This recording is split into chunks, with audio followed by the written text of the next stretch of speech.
From Hollywood, it's time now for... Johnny Dollar. Hello, Johnny. Sam Rubin. Oh. What's the matter, kid? I don't know. It's a feeling I get every time I hear your voice on the phone, Sam. Now, what does that mean? Well, the last time you called, I took a job and had to hock my watch for cable fare in Hong Kong. That's what it means. So I bought you a new watch, didn't I? What's in your mind? Ed Julian. Ed Julian? So long, Sam. No, wait a minute, Johnny. Johnny, this is important. I need help. If you're fooling around with somebody like Ed Julian, you sure do need help. Go call a cop. They can't help me. I'm calling you. Johnny, for old time's sake. I'll see you after breakfast, Sam.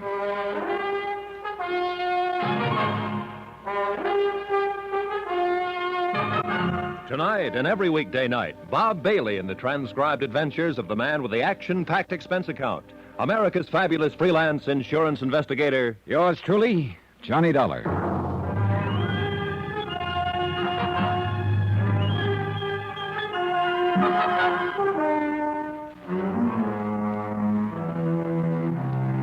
Expense account submitted by Special Investigator Johnny Dollar to Samuel Rubin and Associates, Insurance Brokers, Majestic Building, Hartford, Connecticut. The following is an accounting of expenditures during my investigation of the Salt City matter. I didn't know it was going to be that, Salt City, I mean. But I did know the name Ed Julian. Every policeman in the country knew that name. My first impulse was to hang up the phone on Sam, but I didn't. Instead, I spent 85 cents, that's my first item, on cab fare to get me to Sam's office. Welcome, Johnny. Long time no see. Come on in. Sit down. Have a smoke. Sam Rubin looked about the same as I remembered him, and he acted about the same. He shook my hand, pushed a cigar at me, held up a $160 lighter, and smiled. Oh, Johnny, I'd like to have you on my permanent payroll. Well, now, that'd be something. Are you making me an offer or just talking? No, I suppose I'm just talking. But you're good to look at, you know. It gives me confidence. No, a little outfit like I got here, I can't afford high-priced talent like yourself for a steady diet. Why don't you sit down, kid? You'll pardon me, Sam, but I don't feel sorry for you. You're right about every kind of insurance that's ever been issued. Oh, well, yeah, sure, but nothing like those big operations that you're used to. This is all little bitty companies. So I make a living. A man having his own company, running it by himself. 10 of his own companies. So it's 10 times as much trouble, no? Listen, what do you know about Ed Julian, Johnny? He had quite a name in Chicago and Los Angeles, Hoboken. I thought he was in jail these days. Who, Ed? No, got himself out of jail must have been 3-4 years ago. Sure, went into enterprises in Florida, California. Very legitimate fellow. Oh, I'm sure he is. Let's get to the point, Sam. Well, you're working for me, aren't you? I don't know whether I am or not. I haven't heard what it's all about. About? It's about Ed Julian, that's what it's about. All right, I'll lay it right out for you. Here. Look at this. $50,000. $50,000 I got to pay his widow if something happens to him. You'll pardon me again, Sam, but when you collected that first premium on him, and I take it you sold him $50,000 worth of life insurance, you should have thought of this part of it. What, has something happened to him? No, nothing's happened to him. I'm afraid something's going to happen to him. I'd have to get this money up. I'm just going to listen to you talk because it doesn't seem to do much good asking you questions. So go ahead, Sam. Talk. Maybe something will come out. All right, but Johnny, don't be shrewd with me, huh? Now, the policy was issued maybe a month ago. I personally, I wouldn't sell a man like Ed Julian life insurance, any kind of insurance. He's not a calculated risk. He's a lousy, long-sighted bet. Man like that, the enemies he makes, oof, he's a bad fellow all the way around. But here it is. It's on paper. I'm stuck if anything happens to him. Now, Johnny, the man's living in San Francisco now, and all I want is you go to him and ask him to cancel the policy, okay? Sam, how did you ever get in the insurance business? No, Johnny, please. Why don't you go to San Francisco? Handle it yourself. Johnny, I'll tell you why. Because you know and I know there's no way for me or you or anybody else to approach Ed Julian and ask him to cancel out this policy. What it amounts to is that you want me to go there and keep an eye on him until you can break the policy. Isn't that it? Not necessarily, Johnny. What do you mean, not necessarily? All right. So you're right. Listen, I heard through the grapevine there's a large collection of Ed's old friends visiting in and around San Francisco just a few days ago. It makes me very nervous. I have already a blood pressure condition. Friends who might want to shoot him down? Yeah, that's the kind of people, yes. $50,000 payoff would hit me very hard this week. All right, next week maybe not so hot, but this week, oh, boy, the market. Are you playing with company funds No, again, it's Sam? a calculated risk I'm entitled to take with company funds. They entrust me. All right. Now, will you please sit down and study this thing out with me? I'm always asking you to sit down. You never do. I also never study anything with you. Sam, how much? Well, expenses, $500 bonus. Why, Sam? No, wait. Johnny, you're so impatient. I'll make it $1,000 bonus. Take care of yourself. No, See ya. listen, Johnny, look, Johnny, all you have to do is keep him alive till I break the policy responsibility. My lawyers can do that. They told me it'll take a couple of days. I don't have to do anything, Sam. Now, how'd you get that policy? It was in a bundle of stuff came in from the coast. Ed Julian took this out under his real name, Eduardo Sarcavetti. Now, who knows it's Ed Julian? Skip the gestures and tell me how you do know. Well, my broker out in San Francisco. Her name is, I don't know, Straub Street or something like that. She sold it to him. Later on, she found out who he really was. She sent me a wire. So, $1,000's okay, huh? No. So how much? $2,500 in You're expenses. crucifying me. That watch you gave me never kept time. All right. Never. $2,500. $2,500. Expense account item 2, $168.73. Airfare and incidentals, Hartford to San Francisco. I arrived at 8 in the morning. On the way in from the airport, the fog began to roll in from the bay.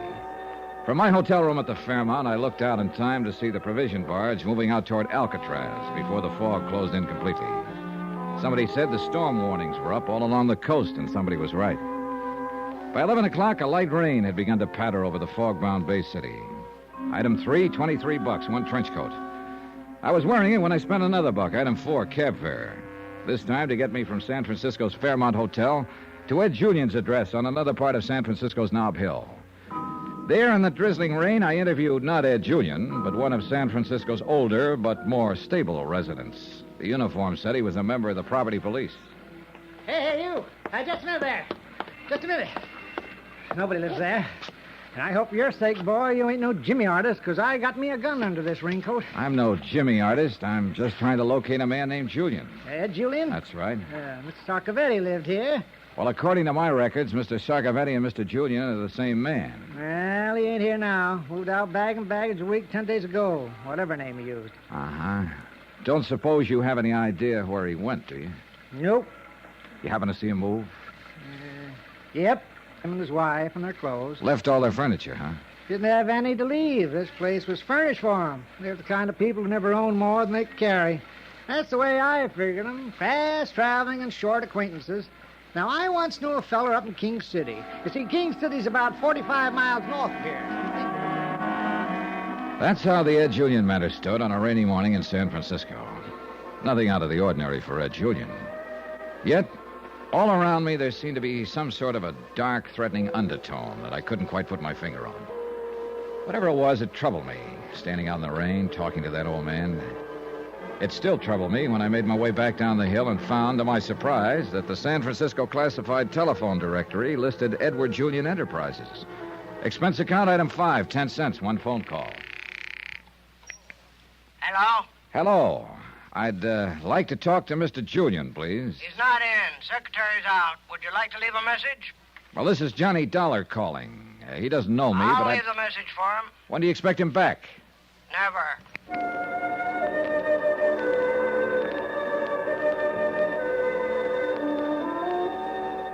The rain was just starting up again as I stood in front of the floor-level office at Powell and Hooker. On the door it said Edward Julian Enterprises Incorporated. And below it said, walk in. I did. Hello? Hello, who's that? Hello. Hello, who are you looking for? Ed Julian. He isn't around now. Maybe I can help you. Well, maybe you can. I'd like to know something about his enterprises. Why? Oh, I might want to invest some money. Oh, what's funny about that? You the guy that called me a little while ago? Yeah, I called. I suppose you're the one I talked to. What's your angle? I want to find Julian. So do I. So do a lot of people. What's that name? Johnny Dollar. Well, I'm Ray Gumby, Ed's attorney. Come on in here. It's warmer. I followed Ray Gumby to the back office of the two-office suite. Watched him as he stood in front of the gas heater. Medium-sized man, 50 or so, wearing a tan sport coat, a wool scarf, a turtleneck sweater. Not exactly the conservative attire usually expected of members of the bar. But then he looked happy about it. Now, sit down, Dollar. Have a drink. Thanks, Mr. Gumby. Well, cheers.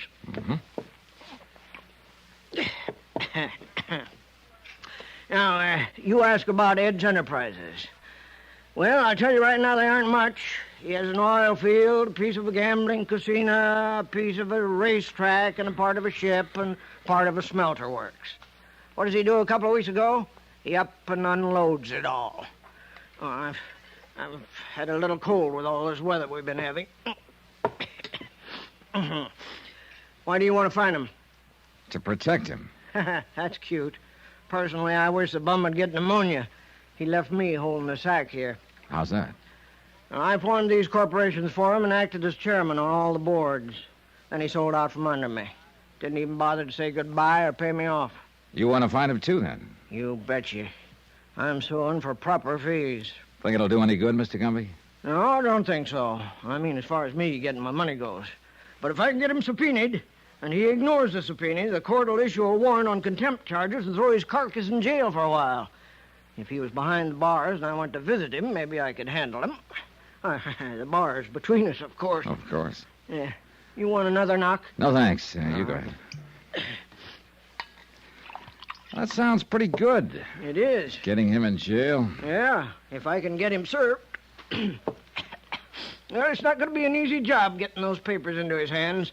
Two of my regular boys have already tried and failed. I'm a fool ever to accept such a man as a client. Never do such a thing again.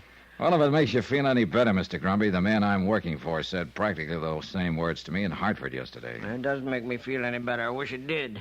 And I wish you luck protecting him. Hey, Mr. Gumby, something just occurred to me. Now, what's that? Well, now, maybe we could work this out together. How? You want Julian to be served with a subpoena so you can have the police pick him up. I want him to be safe. And there's no safer spot than the city jail. Hey. Where's that subpoena? Well, right here. And there's a fee in it if you can get it in his hands. 200, maybe? All right. You say two of your men have already tried and failed to get to him. What happened to them? Been to his place on Nob Hill? I was there earlier today. He moved out. I know. But my men went up there to serve him. Both of them fell down 2 flights of stairs. Seems like a myth? Maybe Ed isn't living in such high places these days. I hope not, for your sake, Dollar.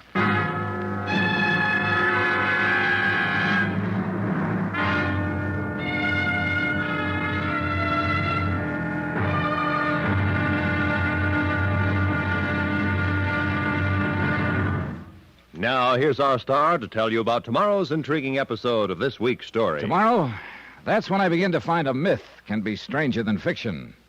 Join us, won't you? Yours truly, Johnny Dollar.